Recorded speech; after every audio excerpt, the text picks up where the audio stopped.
السلام عليكم ورحمة الله وبركاته. أعزائي المربين، حياكم الله في قناتي وياكم علي الزبيدي.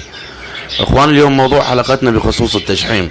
احنا سجلنا حلقة سابقة عن التشحيم ولكن مسحناها بسبب اخطاء لفظية بسيطة وجل من لا يخطئ.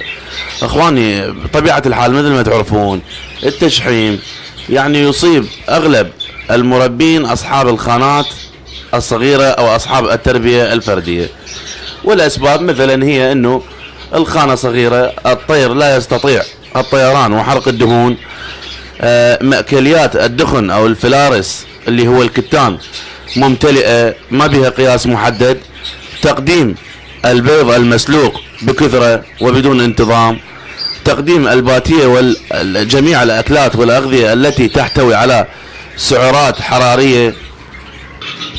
اخواني، هسه نيجي نتحدث عن علاجه. احنا عرفنا اسبابه يعني، وحاليا راح نتكلم عن العلاج. اخواني، علاج التشحيم بسيط وسهل جدا، لكن يجب عليك ان تتبع الخطوات التالية وان شاء الله ما راح يبقى عندك اي تشحيم. اخواني، بالنسبة لعلاج التشحيم هو خل التفاح والليمون، يعني الماء المحمض.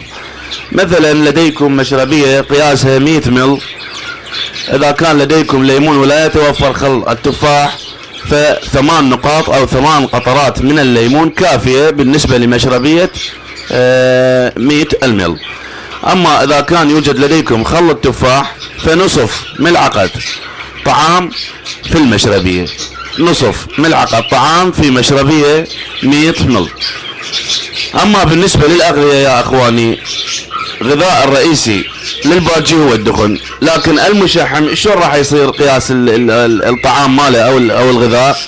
ملعقة طعام دخن في المأكلية، ملعقة طعام لليوم الكامل، يعني يوميا ملعقة طعام فقط. كل هاي العملية اللي شرحتها اخواني مال التشحيم هي باسبوع تقدر تقضي على التشحيم. يعني التزموا بهذا الدايت اللي قلت لك بيه لمدة اسبوع وان شاء الله ما يبقى تشحيم. وتقديم الخضروات اخوان، يعني بين يوم ويوم تقدمون الخضروات ايضا على مدار هذا الاسبوع او بنفس الاسبوع اللي سويت فيه دايت للطيور المشحمة. تقدرون تقدمون الخضروات مثل الجرجير، الكرفس، الخيار وغيره من الخضروات.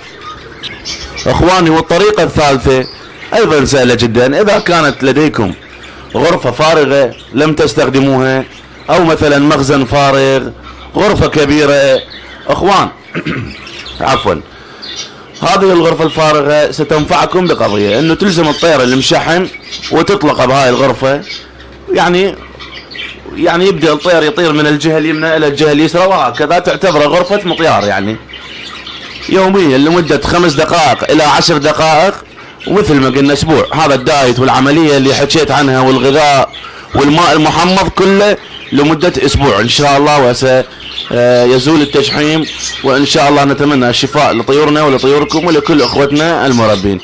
كان معكم علي الزبيدي، في امان الله وحفظه.